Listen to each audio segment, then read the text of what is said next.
GTB enclave में 2 नकाबपोश बदमाशों ने रात को की चोरी। 17 लाख की ज्वेलरी, 46,000 कैश और 6 फोन ले उड़े चोर। वारदात सीसीटीवी कैमरे में हुई कैद। पुलिस मामले की कर रही है जांच। साउथ अनारकली में सड़क का किया गया नामकरण। आचार्य स्वर्गीय श्री सोनपाल शर्मा मर्मज्ञ मार्ग होगा। इलाके के विधायक, पार्षद और लोग रहे मौजूद। लोगों ने जाहिर की खुशी। देश में नहीं थम रही रेप की घटनाएं। पूर्व दिल्ली की महिलाओं ने कहा कि घटनाओं को रोकने के लिए सरकार उठाए सख्त कदम। पूर्व दिल्ली की महिलाओं में भी डर।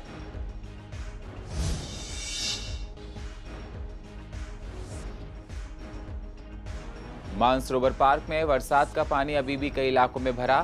प्रशासन पंप के द्वारा निकाल रहा है पानी। लोगों को होती हैं तमाम परेशानियां।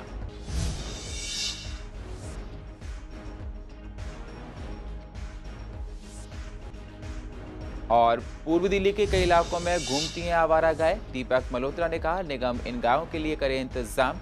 आवारा गायों की वजह से कई जगह लगता है जाम, फैलती है गंदगी।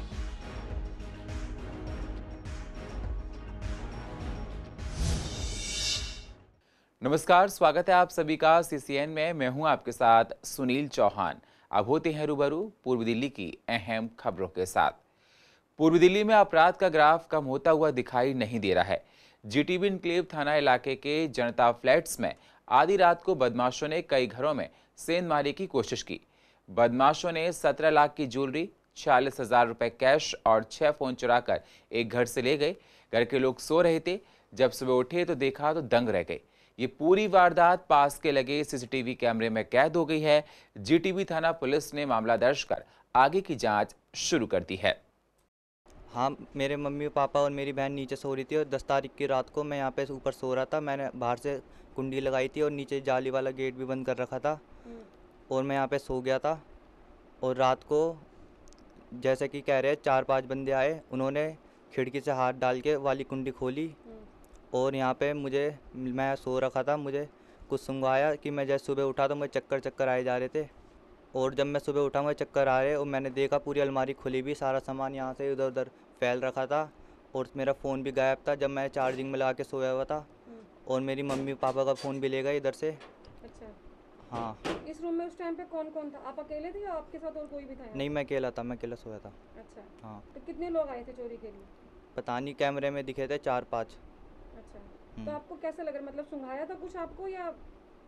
हाँ, मुझे ऐसा कुछ दवाई ववाई कुछ सुंघाई, स्प्रे कुछ टाइप सुंघाया कि मैं सुबह उठा मुझे चक्कर से आए जा रहे और मैं नींद बहुत गहरी आ रही। मैं सबसे नीचे ग्राउंड में सो रहे थे, मैं, मेरी वाइफ, मेरी लड़की, ये लड़का सो रहा था इधर यहाँ पे। ये मालूम नहीं, लेकिन जब हम उठे तो हमारा बाहर से गेट बंद कर रखा था। जिस रूम में आप लोग सोए? हाँ, बाहर से कुंडी लगा रखी थी, हमारे भी बगल वालों की भी, तीन घरों की सबकी कुंडी लगा रखी थी। अच्छा। हाँ, ऐसी 4 बजे के करीब का टाइम था, 4 सवा 4। तो क्या क्या निकाल के ले गए अलमारी में से? हमारे तो अलमारी में तो हमारे सामान था, उसमें मेरी वाइफ की नथ थी, कुंडल थे, पैजेब थी, मेरी बहन के ज्वेलरी थी, इनके चूड़ियाँ, बहुत कुछ था। वो मेरे जीजा जी को मालूम है, उनको ले गए। और कैश था मेरा यहाँ पे 12,000, 12,500 करीब कैश रखा हुआ था। यहाँ मैं तो गांव गया हुआ था, मेरे शाला था यहाँ पे, शाले के बच्चे थे। ये लड़का ऊपर सोया हुआ था, ये तीनों नीचे सोए हुए थे। सबकी कुंडी उन्होंने बंद कर दी और आराम से अंदर आए, कुंडी खोली। ये बच्चे को उन्होंने कोई गंद सुंघाई, ये बेहोश हो गया। इंतजाम करके उन्होंने सारा पैसा टका सब कैश वगैरह सब ले गए। घर में रखा हुआ था? मेरे तो करीबन 5-1 हज़ार रुपये थे। मेरे शाले की 14,000 के करीब, 12 से 14 के बीच में। इसकी नथ और कुंडल और हाथ पाँव की पैजी गायब हो गई। ज्वेलरी कितने तक रही है? अप्रोक्सीमेट 14-15 लाख के रहे होंगे। अच्छा। तो यहाँ घर में उस टाइम पे कौन कौन था? कौन मेरे शाला था बस, और उसके बच्चे थे। ये नीचे सोए हुए थे, लड़का यहाँ ऊपर सोया हुआ था। मैडम, जानकार तो ऐसे है कि बिना सोर्स के ये चोरी नहीं होती। अड़ोस पड़ोस में कोई किसी को मालूम रहा होगा और उन्होंने चोरों को बताया होगा। क्या अलमारी को तोड़ा गया था या फिर आराम से ऊपर चाबी थी इसके अलमारी के ऊपर, वो निकाली उन्होंने चाबी, सब चाबी मिल गई उनको और उन्होंने इंतजाम करके तोड़ दिया। ये खोला, सब जोली निकाल दी। तो चाबी का उसको पता था चोर को? हाँ, कोई नहीं ऊपर हाथ लगाया होगा, पता था कि नहीं था, ऊपर हाथ लगाया, वो ऊपर से निकाली थी। 10 तारीख सुबह 4 बजे के करीब। अच्छा। 9 तारीख रात को, 10 तारीख सुबह। पूर्व दिल्ली नगर निगम सोम बाजार मकान नंबर 29 साउथ अनारकली से मकान नंबर 75 साउथ अनारकली एक्सटेंशन तक की सड़क का नाम आचार्य स्वर्गीय श्री सोनपाल शर्मा मर्मज्ञ मार्ग हुआ है। इलाके के लोगों ने इस पर खुशी जाहिर की है। इस मौके पर इलाके के विधायक एस.के. बग्गा, नेता विपक्ष मनोज त्यागी, पार्षद श्रवण दीक्षित और जुगल अरोड़ा मौजूद रहे।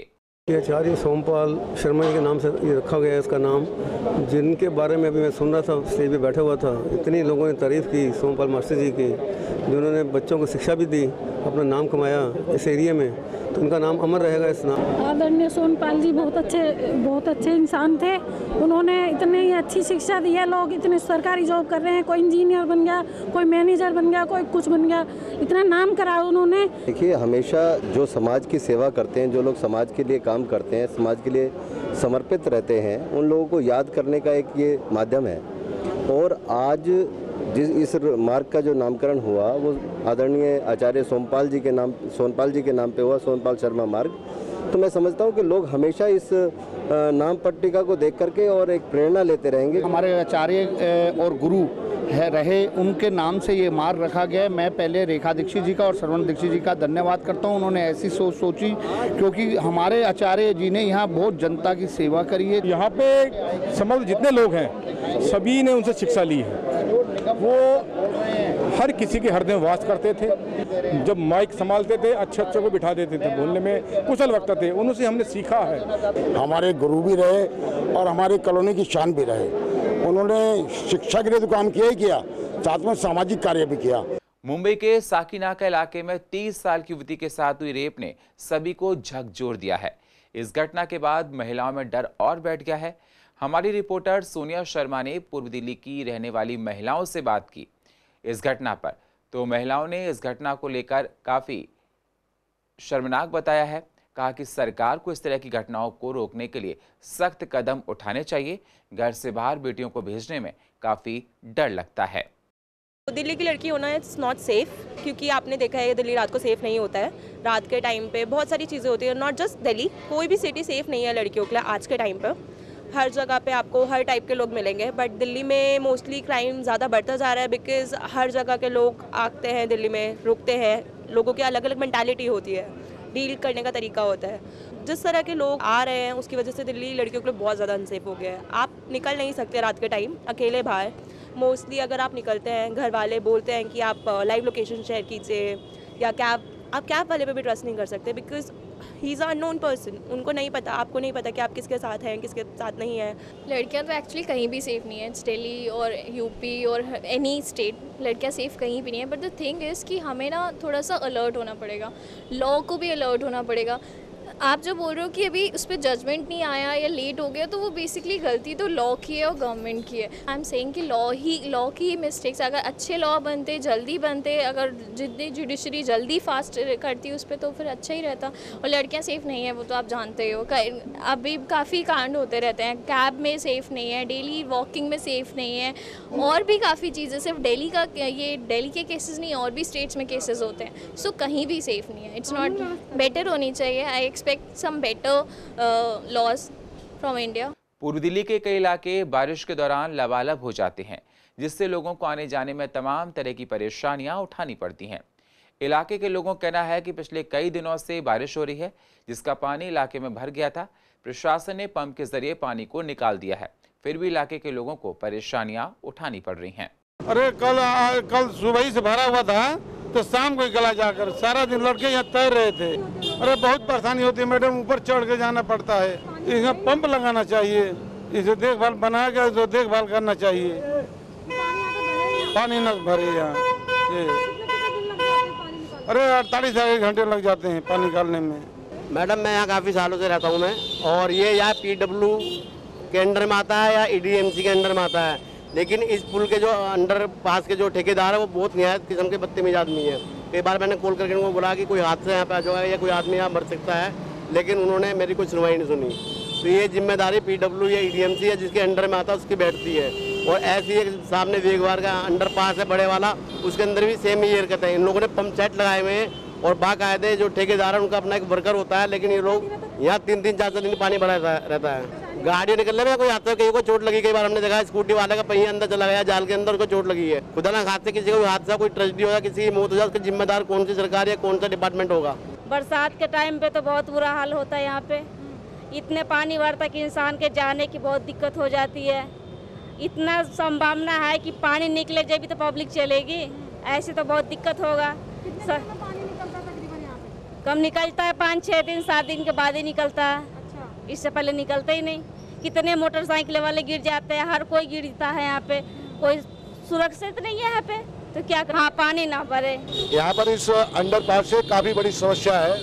यहाँ बारिश हो जाए तो इतना तक कमर तक पानी हो जाता है। अगर कोई फैमिली वाला मोटरसाइकिल से निकल के जाता है तो बहुत से तो इसमें बेचारे गिर जाते हैं। और यहाँ पर पानी की निकासी होती नहीं है। जब प्रशासन वगैरह के लिए इधर उधर फ़ोन करो तब जा करके वो पानी निकलता है कि दिन तक पानी भरा रहता है उसके अंदर। हाँ, कोई दिल्ली सरकार के लिए सोचना चाहिए इस अंडरपास के लिए जो मानसो पार्क मेट्रो स्टेशन के सामने है ये, कि ऐसी व्यवस्था करनी चाहिए जो कि इसमें पानी, बारिश का पानी नहीं रुके, हाथ के हाथ निकालना चाहिए, जिससे कि यहाँ पर लाखों आदमी निकलता है, आता और जाता है, जिससे इसमें पानी नहीं जमा हो, जिससे कि पब्लिक के लिए परेशानी का सामना नहीं देखना पड़े। पूर्व दिल्ली के कई इलाकों में आवारा गायों की वजह से जाम लग जाता है। साथ ही कई इलाकों में गंदगी फैलती है। कई बार तो गायें सड़क पर बैठ जाती हैं, तो जिसकी वजह से हादसे भी हो जाते हैं। स्टैंडिंग कमेटी के डिप्टी चेयरमैन दीपक मल्होत्रा का कहना है कि हम निगम की मीटिंग में इस मुद्दे को उठा चुके हैं कि ऐसी डेयरी वालों पर सख्त कार्रवाई हो जो इन गायों को दिन में छोड़ देते हैं और रात को ले जाते हैं।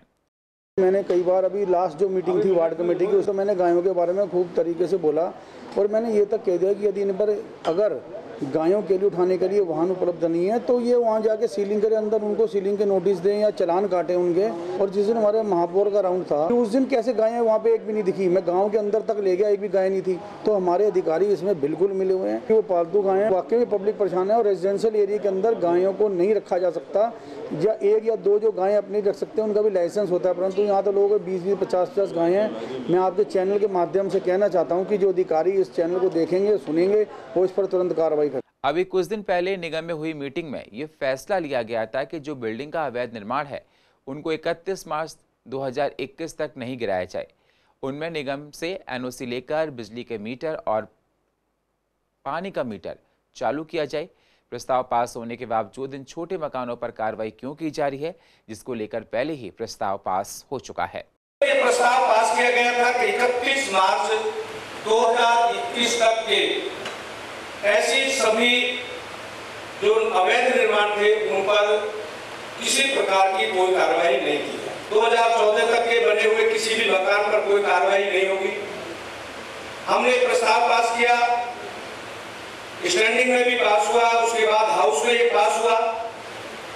ऐसे अनाधिकृत निर्माण के जो 31 मार्च तक बन चुके हैं उन पर कोई कार्रवाई ना की। उसके बावजूद पिछले कई दिन से हमारे क्षेत्रों में छोटे छोटे मकानों पर गाज गिर रही है।